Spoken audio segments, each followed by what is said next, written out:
And we are dropping right back into it. Hello, T T P T T P.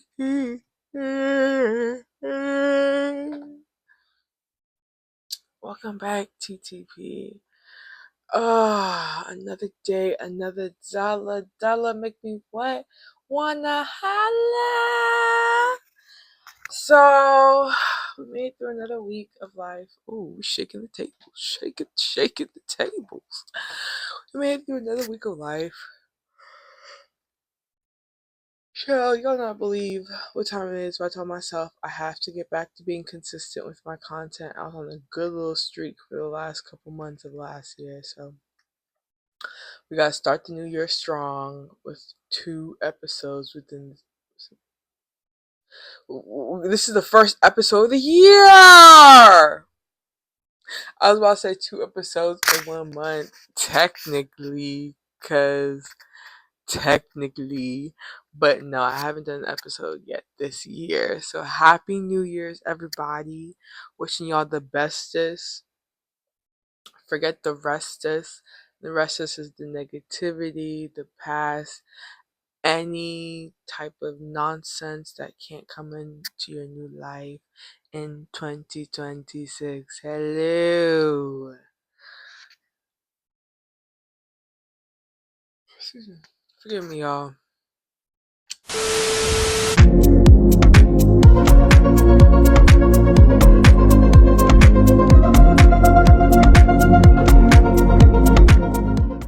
Had to wake us back to life. Hey! I had to do a quick little prayer because girl was trying to get sleepy. I had to ask God for some strength because He knows after the long day I had, mine is dwindling.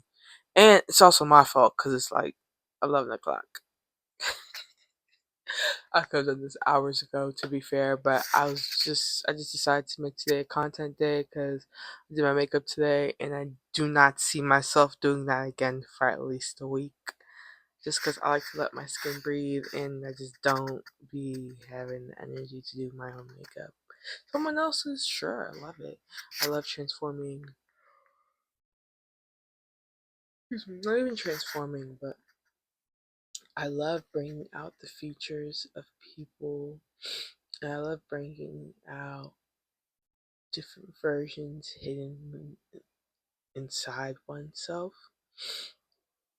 And I love connecting that to what the whole is as far as what you already see. I don't know how best to say that. Like, I like finding, like, after someone's had like a long week and a long month or a long year, they come and see me. I like finding like the last little marshmallows in the Lucky Charm box. Not like that beauty wasn't already there, but that I just knew how to pull that out of you, you know. But that's besides the point. Today we are continuing our 7 Deadly Sins series, and today we'll be touching on pride. Pride. Once I learn how to do edits, guys, I promise I'm on a new level. And even right there, I could have had like the weird graphics in the back, like in the sound overlay. I'm on a new level. I might try and do it. We'll see. But yeah, let's be serious, y'all. Today we are touching on pride, and the verse that we are going to use is Proverbs 11:2.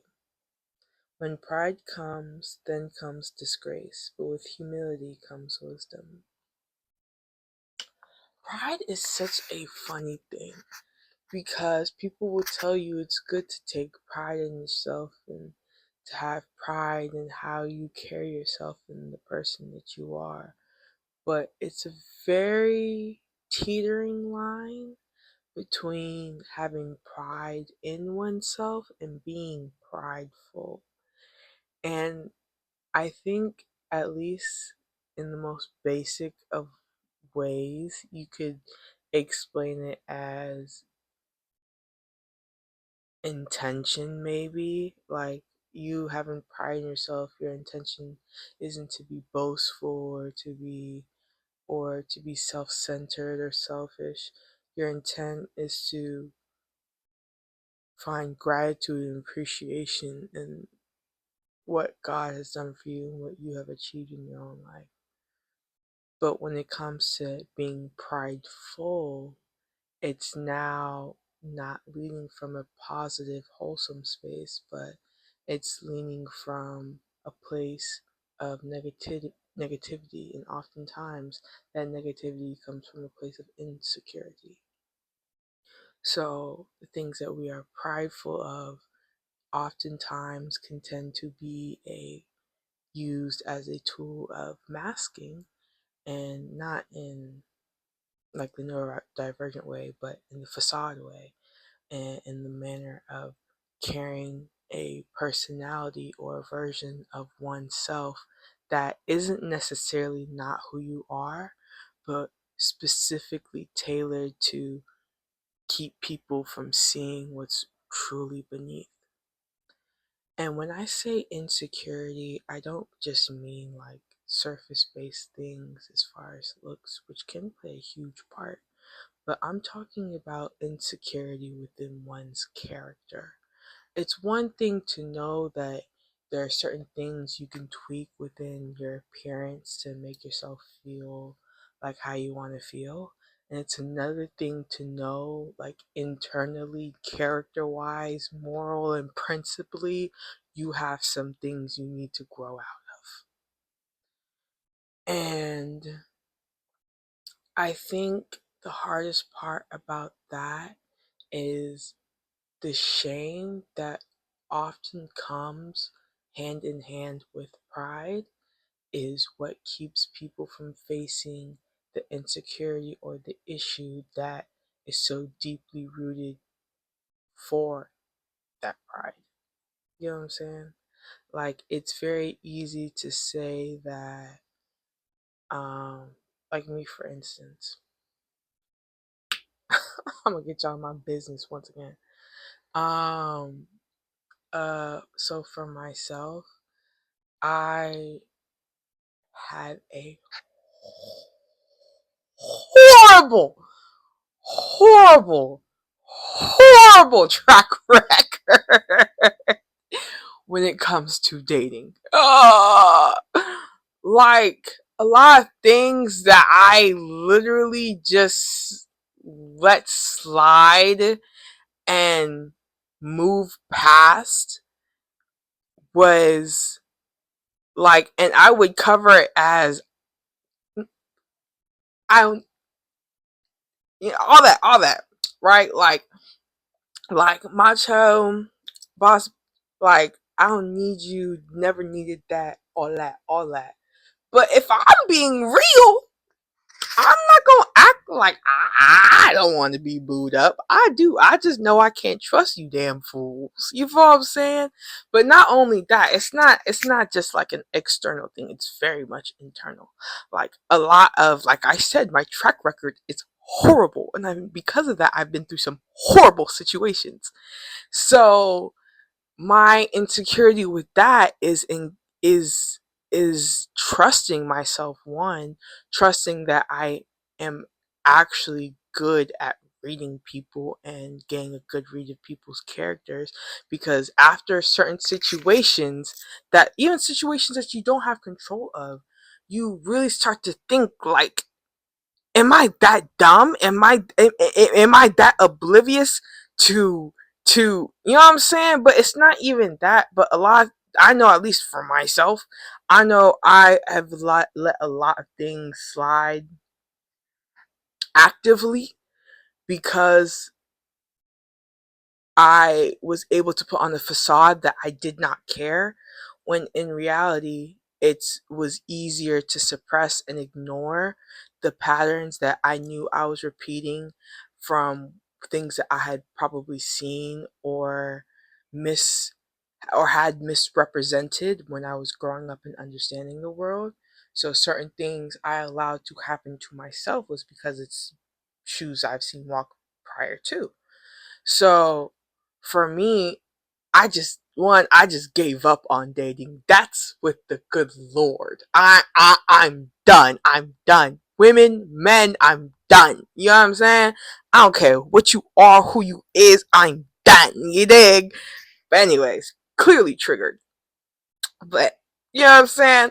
Then that's real. Like that's real. Like a lot of people don't want to feel triggered. You feel what I'm saying? So it's easier to avoid and suppress and put on this facade that you do not care and that other things matter more, like materialistic things or your reputation or just things that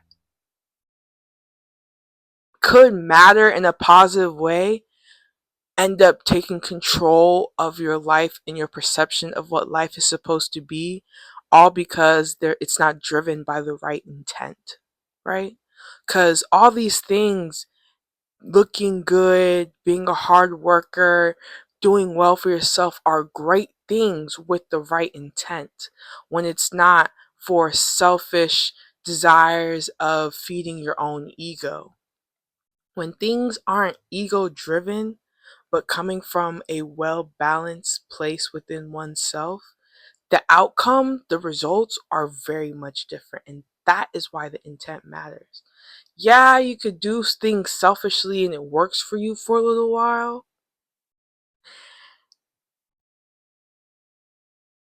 but God sees everything. People aren't stupid, and everyone eventually catches on. So once you spend enough time around something or around someone, you're bound to have to take off rose colored glasses if they were ever on, right? So just like what they say, I think they say you once you practice something like 10,000, 100,000 times, you're bound to master it. Once you've encountered something enough times, if you use the common sense that is not always common, and you ask God for clarity and wisdom, yeah, I'm a little shady, sorry y'all. But when you ask God for back on track, when you ask God for clarity and wisdom, it's your results are always very different. You feel what I'm saying? When you're not moving from a wholesome, well balanced, God centered position, you don't have the wisdom to and the discernment to guide you in your decision making.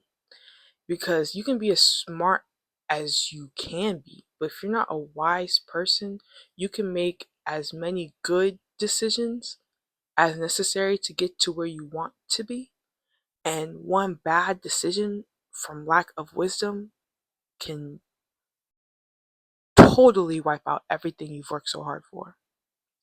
And that's not, and you know me, y'all know me, I'm not like a good versus bad. I believe that everybody has duality. I believe that everybody has duality. I just feel that some people have more self control, self awareness, self discipline, which is control, but and obedience. Not just physical or mental or practical obedience, but spiritual obedience. Wisdom comes when you're able to balance what you understand in the physical world with what God is showing you in the spiritual, and come to a centered and balanced conclusion and decision. But when you have pride and your ego driving your decisions, you're no longer moving from a balanced state because your ego is in control. So it's no longer just sometimes, and we're going to slow down and think of it in a practical manner, right? When I say ego, I mean like the parts of yourself, your shadow self, that still need some work. the parts of ourselves that hold and have protected us from the world, who the parts of ourselves that endured the darkness of the world so that the light in us could still shine. And that part is equally as important. But without balance, it is equally as dangerous. And that's why I pray so hard for God to just remove any anger or any pride that is within me. Because I'm Liberian, I'm African now. Like, we're prideful people. But it's different. There's a difference between having pride in oneself and where you come from and the people that have become before you and how hard they've worked and how hard you've worked. And then there's a difference in being selfish, being prideful, being combative, unopen, or unwilling to be open to new possibilities and new understandings of the world. When we are prideful, we believe that we all have all the answers. Our ego is leading us. So our ego is quick to think like, oh, I've assessed this, that, and the third. I must have everything. That's not always true. And when you're in the real world, your decisions can quite literally, and I don't mean to fear monger, but this is real life. We're growing up. At least me, I'm 24. I turned 25 this year. I have no time. No time to be sitting around making silly mistakes when I know better. When you know better, you have to do better. God provides a certain covering over us, but that covering is not without conditions, and it's an unconditional love. That does not mean that we should take his grace for granted, because it's very easy to show you how quickly that grace can be gone. You know what I'm saying? Like, and that's why pride, it's so important to be able to be self-aware enough to understand when you're being prideful so that you're able to reel back and check what has triggered that pride in you. What within you is blinking and what within you is wounded and has been opened up and is calling for your attention. Because that's usually what it is, especially when it comes to like pride coming from insecurities. When you are having a, let's say you're scrolling on Instagram and you're seeing lifestyles, lavish gifts, and all these other things, and you're feeling like, oh, I should be there. I should have these things. Why am I not as deserving? Pride doesn't just block your blessings, but it breaks you down. And it breaks you down in the guise of making you feel bigger. But in the midst of you feeling bigger, it can trick you into making decisions that can break you down. You get me? So it's very important, like I said, me and relationships, going back to that. Like, it's been very hard to me to admit myself that it's no longer even a fear thing. For me, I just will not have let anybody play in my face. Like, nobody is going to be able to play in my face. I don't care. I don't care. You see trigger? You see trigger? Yeah. Like, for real. Like, and that's a pride thing I'm still working on, and that's why I know, like, I'm not ready for a relationship, because I still have wounds within me that I need to heal so I don't feel so triggered. Because I can be in a situation romantically and they do one small thing that resembles something that I've witnessed or been victim to or privy to in the past, that has led to some type of chaos or negativity in my life, and I automatically start reacting the way I would have then there, because that part of me isn't healed. So it's like, oh, I recognize this, so let me act like how I would act in that situation. And being like that can sometimes bring disconnects and cause barriers where relationships were meant to be built. So I'm learning that sometimes I just gotta, I'm not gonna say like turn the other cheek, but also turn the other cheek. And turn the other cheek doesn't mean being a doormat. You can have boundaries and be respectful. You know what I'm saying? But I feel like pride is why we have so much chaos in this world. It's so hard for people to understand the concept of being different but being equally as important, right? So people believe that there should be this competition within themselves and within others because that pride wound is triggering an insecurity of not being enough or not having enough. So then you come and you start doing small things in jest that you feel like aren't noticeable. But the thing about pride is that it creates a blanket over our eyes, but it doesn't create that blanket over others. So when you start to elevate and you start to grow and more eyes are on you, it becomes more and more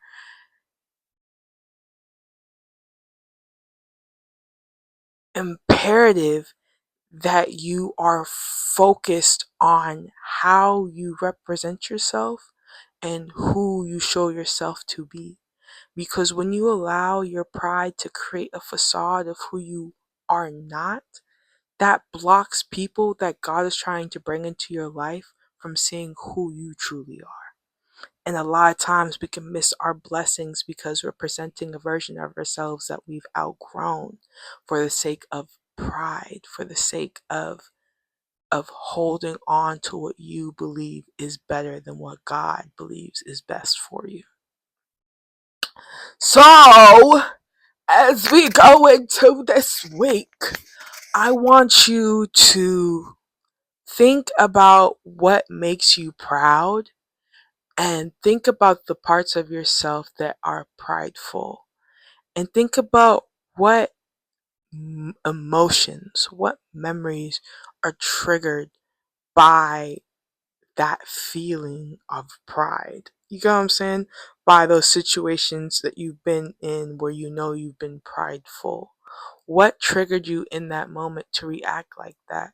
It's so important that we analyze what we do and not just knock it as, oh, this is just a part of who we are. That's not true, babe. It's a part of versions of ourselves, but we have the opportunity to grow and to become a new version of ourselves each and every single day. So take that opportunity and don't waste it because you're very deserving, and that's why God continues to breathe life into you each and every single day because you are worthy. So don't hide in the fake facades of self idolatry or or idolatry of things, anything over God. You know what I'm saying? You can have pride in external things, pride in external people, and allow that to direct your life and your decision more than you do allow God to. So just going into this week, man, stay focused on being the best version of yourself that you can be, but also check in on yourself and understand the times and why you were maybe not the best versions of yourself sometimes. Don't run from it and don't allow that shame to bury and put things down because it will later on subconsciously come out in your behavior.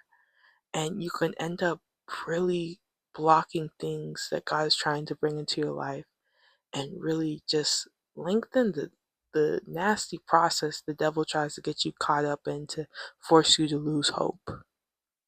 Don't let that happen. Stay focused, stay aware, stay alert, for the devil is prowling and looking. I forget the verse in totality for those that don't know. And if you don't know, go and search it up. It won't be hard to find. But the devil is prowling and looking for minds to devour. Okay? It's as scary as it sounds. We live in the spiritual world and the physical world, but we fight not against flesh and blood, but principalities. You have to understand your principles and why you have them, so that you can understand who you really are and who you really want to present yourself as and who you want to grow into and who God is calling you to grow into. So stay blessed. I love you, Pookies. And, be safe. Keep your ID on you. People will be coming to your door. Don't open the door. Don't open the door. Check my threads for more information, but I love y'all. Stay blessed. Meow.